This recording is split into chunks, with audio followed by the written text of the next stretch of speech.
Bonjour à tous. C'est d'un dialogue historique dont il sera question aujourd'hui.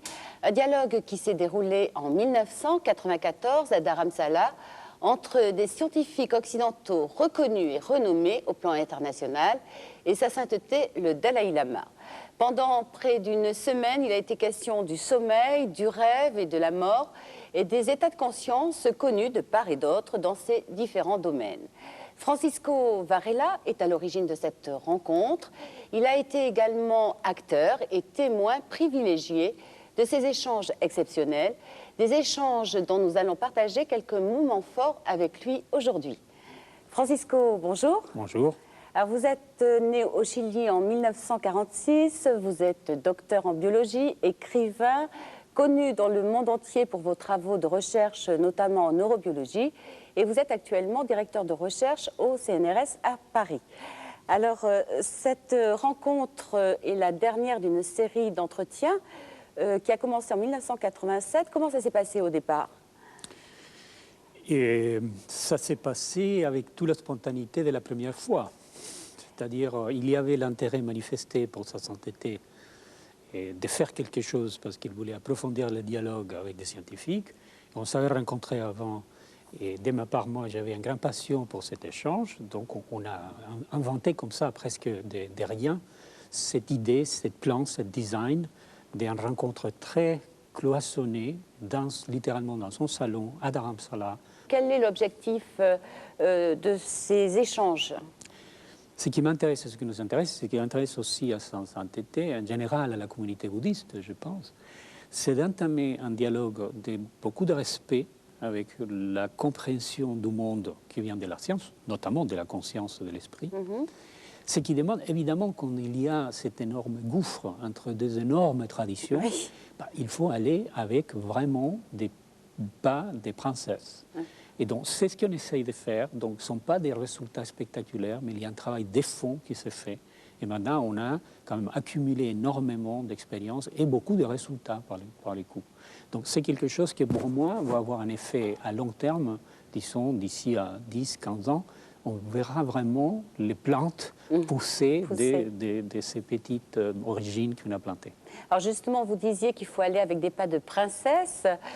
Comment est-ce perçu par la communauté scientifique ? Parce que c'est vrai on a l'impression d'un fossé entre ces deux traditions. La communauté scientifique, Catherine, c'est toujours, comme toujours, il y a une grande partie qui sont plutôt méfiantes et cloisonnées. Et il y a quand même un bon parti qui sont très ouverts d'esprit et qui tout ceci passionne. Ces derniers entretiens portaient sur le sommeil, les rêves, la mort. Pourquoi avoir choisi ces thèmes ? Et ce que je voulais faire, c'était justement d'amener la tradition scientifique jusqu'à ses limites, de les pousser au bord, à ce que je sais qu'on ne sait pas, oui. en tant que scientifique. Et là, évidemment, la mort, c'est quelque chose que dans la tradition bouddhiste, c'est presque un thème en soi-même. Il y a beaucoup d'observations, énormément de recherches accumulées et de descriptions.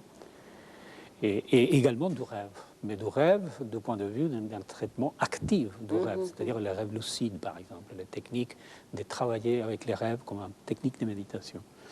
En Occident, on connaît bien ce que c'est dormir physiologiquement, mais très peu sur le rêve, très peu, et encore moins sur la mort.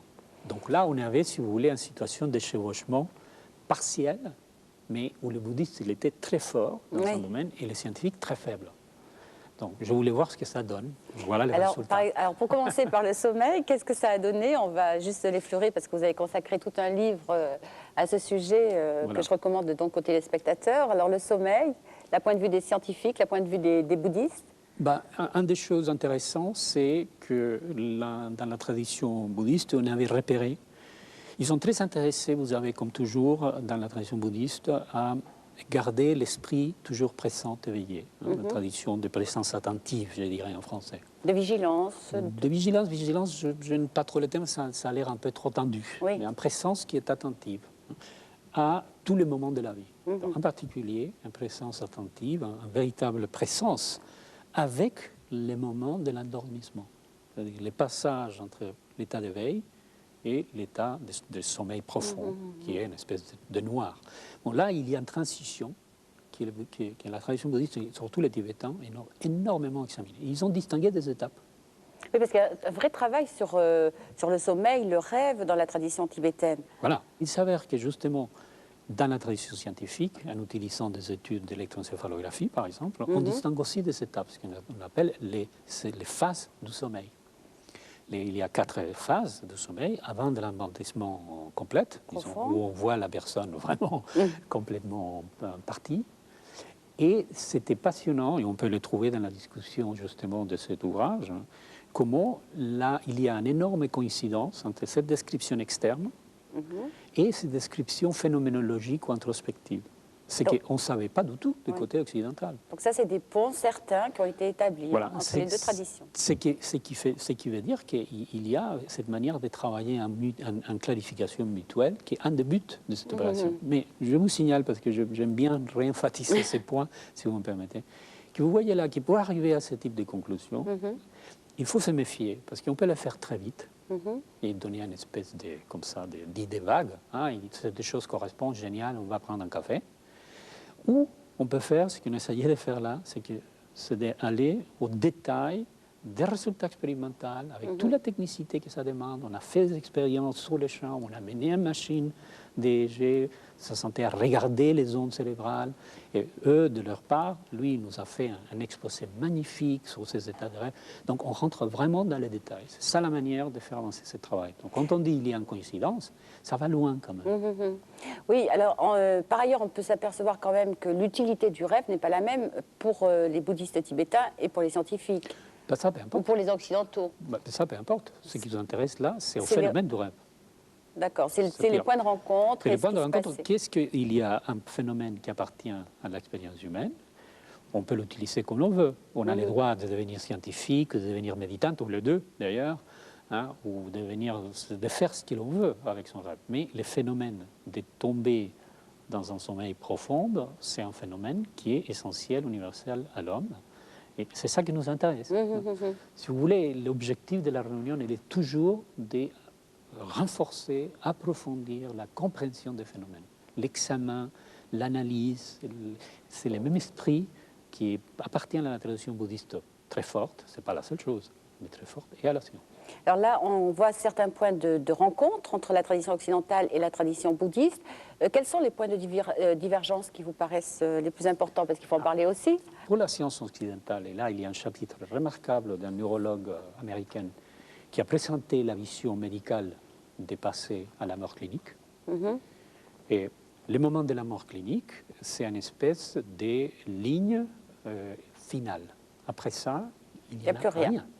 C'est-à-dire on prend l'objet qu'on nomme le corps et puis on le met n'importe où. Et, tandis que pour les Tibétains, justement, la vision de la mort, il y a des autres choses qui appartiennent justement à ce qu'eux, ils appellent, à juste titre, des niveaux subtils de conscience. C'est-à-dire des consciences qui ne sont pas égoïques, il n'y en a pas Francisco ou Catherine, mais il y a une présence, il y a un éveil, il y a une expérience qui est justement comme un flot de conscience, comme une rivière. Et parfois, les phénoménologues utilisaient aussi la même métaphore. Et évidemment, cette notion de conscience subtile, pour les scientifiques, c'est complètement étrangère. C'est-à-dire, il faut vraiment qu'en tant que scientifique, on se met dans une position de dire, enfin, soyons tolérants, écoutons. C'est pas sûr qu'on a toujours raison. Peut-être qu'ils ont quelque chose de profond là. Il faut écouter, il faut examiner. C'est-à-dire, ça va tellement à l'encontre de tous les préjugés matérialistes de la science que c'est très dur à avaler. Mais néanmoins, eux, ils ont leur évidence. Donc c'est à nous, les scientifiques, d'avoir une espèce d'ouverture d'esprit pour examiner. Oui, parce qu'eux, ils ont quand même une connaissance aussi qui repose sur des expériences pratiques. Absolument. Sur une longue tradition, beaucoup d'observations. Hein. Et en particulier, justement, ils peuvent poser une question très gênante pour la science. C'est cet effet qui est beaucoup plus, je dirais, moins dramatique que la conscience subtile après la mort. C'est-à-dire qu'après la mort clinique, il y a beaucoup de choses qui se passent. Peut-être un mot pour expliquer ce qu'est la conscience subtile, parce que c'est quand même des domaines très difficiles à comprendre pour le grand public. Tout à fait. Je reprends l'idée que j'évoquais peut-être trop vite là tout à l'heure. Il y a la conscience ordinaire, hein, là, et il y a une conscience qui est accessible pendant la vie. Si on, par exemple, si on s'entraîne bien à la méditation, on a accès à ce niveau de conscience qui n'est pas marqué par la présence d'un je, d'un moi très forte. Il est plutôt absente de cet espace de conscience qui n'appartient à personne. Elle n'est pas quantifiable, elle n'est pas... Non, c'est pas qu'il est pas quantifiable, ça on ne sait pas. On Et sait c'est pas. tout simplement qu'il n'y en a pas un quelqu'un là. Il n'y a pas un Catherine, il n'y a pas un Francisco. Voilà. Il y a de la conscience. Et ce que les bouddhistes vont dire, c'est que cet état subtil de conscience, justement, c'est la continuité après la mort d'un corps physique. Ce n'est pas vrai que la tradition bouddhiste va dire que les moi, les égos, les self, on continue après la mort. Non. C'est autre chose. Il y a une continuité de la conscience, et cette continuité, c'est la conscience subtile. C'est-à-dire, c'est quelque chose qui est subtil, parce que ce n'est pas évident au premier coup, mais ce n'est pas subtil parce que ça soit inaccessible. Donc les critères de décomposition du corps de la mort sont différents, je suppose. Et là, ce qui est intéressant, qu'eux, ils ont pointé qu'à cause de l'existence de ces consciences subtiles, c'est une démonstration empirique très forte. Il y a beaucoup de gens qui sont des adeptes de la méditation. Il s'avère qu'il y a des cas que j'ai moi-même vus de mes propres yeux, donc on ne me racontait pas des histoires, où la mort est ralentie à point qu'après 5 jours après la mort clinique, pas d'électroencéphalogramme, pas de battements cardiaques, pas de pulse, pas de température dans les bras, vous voyez qu'il y a une activité du corps. Et vous touchez par exemple la région du cœur, il y a une température minimale.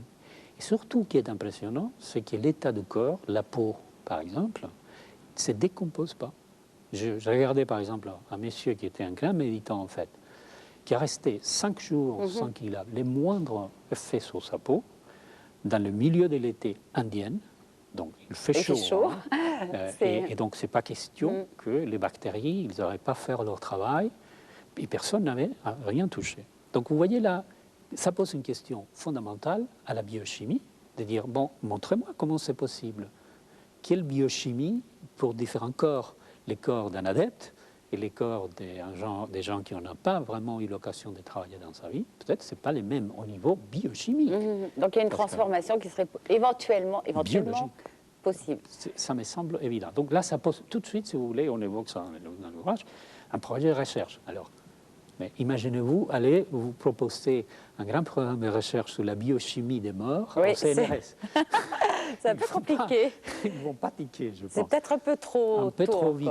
Donc il faut le faire doucement. C'est pour ça que j'ai dit, ça prend du temps. Merci Francisco. Merci. Nous vous recommandons bien sûr aujourd'hui tout particulièrement ce livre de notre invité, Dormir, rêver, mourir. Il est publié par les éditions Nil. C'est un livre complexe mais passionnant dans lequel vous pourrez découvrir des aspects peu connus de la pensée bouddhiste tibétaine. Toujours de notre invité Francisco Varela, l'inscription corporelle de l'esprit est publiée au Seuil. Et pour terminer, nous vous proposons Science et bouddhisme d'Alan Wallace. Il est publié chez Kalman Levy. Si vous souhaitez nous écrire, c'est le moment de noter notre adresse, UBF boîte postale 240 étoiles, 75 770 Paris CEDEX 16. Si vous souhaitez avoir des renseignements sur le bouddhisme en France, vous pouvez également composer le 3615 code France de voix bouddhiste sur votre Minitel. C'est la fin de notre émission. Merci de votre fidélité. Je vous souhaite de passer un excellent dimanche et une très très belle semaine. À dimanche prochain.